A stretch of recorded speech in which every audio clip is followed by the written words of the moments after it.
bwe bw'obanga mu bulamu bwo tofuna bikusoomooza era nga toyina ntalo mu bulamu bwo, toyina bizibu mu bulamu bwo, kigenda kukubeerera kizibu okuva ku ddaala eryo w'oli okugenda ku ddaala eddala.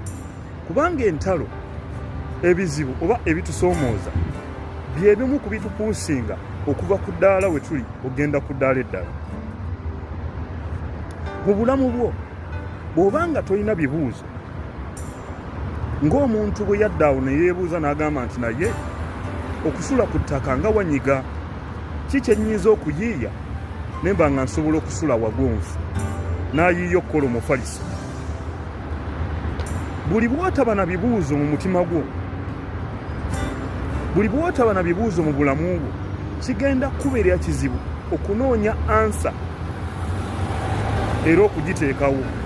Naye buli bw'oba n'ekizibu onoonya ansa, ate ansa eyo n'ogiteekawo. Fuba nnyo okulaba ng'olina ebibuuzo mu mutima gwo. Oteekeddwa okubeera n'abakuwakanya, oteekeddwa okubeera n'abakujerega, oteekeddwa okubeera n'abakuvuma, oteekeddwa okubeera n'entalo mu bulamu bwo. Ekyo kye kiraga nti ova ku ddaala ogenda ku ddaala eddala. Mukama akuwa omukisa.